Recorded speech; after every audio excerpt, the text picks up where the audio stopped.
Je voudrais maintenant ajouter une troisième page à ma composition que je vais vous présenter maintenant. Et dans cette troisième page, je voudrais y intégrer plusieurs photos, plusieurs formes, plusieurs images. Donc on va voir ça ensemble. Alors on va déjà aller sélectionner une page comme nous l'avons fait précédemment. Donc ajouter une page. Dans les modèles qu'il me propose, je vais retenir Process 2. Et je vais donc ajouter cette page.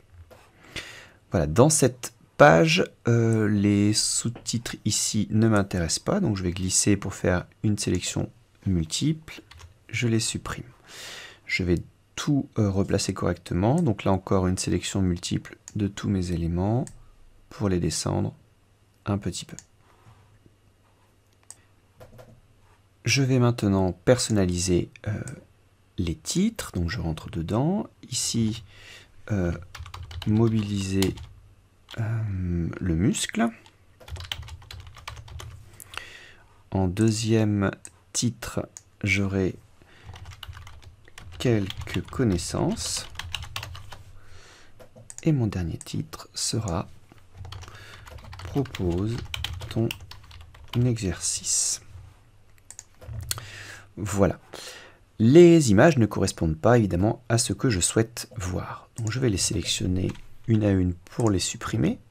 Je veux conserver mes ronds rouges et je veux ajouter des images par-dessus ces ronds rouges. Il va falloir que j'y intègre des images qui ont un fond transparent. Donc, souvent ce sont des PNG, pas uniquement, mais le format PNG a souvent un fond transparent et il me permettra de pouvoir de continuer à voir ce cercle rouge qui est ici présent.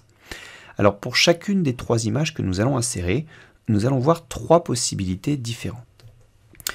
Alors je vais dans l'onglet Images. Voilà. Et la première chose qu'il me propose, c'est de sélectionner une image qui est sur mon ordinateur. Donc je peux le faire par glisser-déposer ou bien en cliquant sur la zone ici. Je vais prendre celle-ci qui est au format PNG. Voilà, il la charge. Pour l'instant, elle est grisée.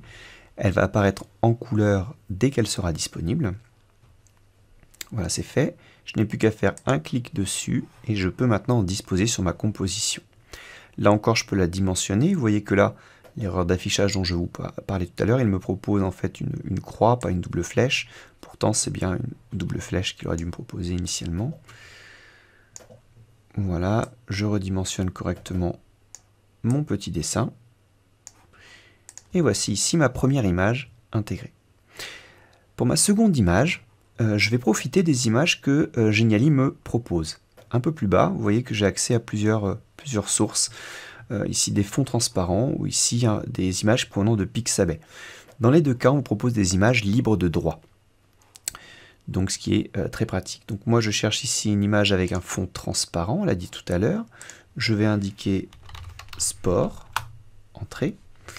Et dans ce qu'il me propose, je vais chercher une image voilà, comme celle-ci qui me convient bien. Je vais cliquer dessus.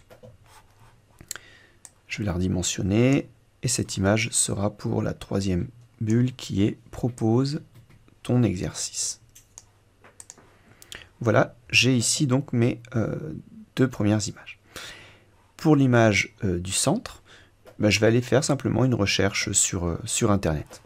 Donc j'ouvre un nouvel onglet dans mon navigateur. Donc je vais taper connaissance. Connaissance PNG, il a complété de lui-même parce que j'avais déjà effectué la recherche. Et je vais aller dans Google Images.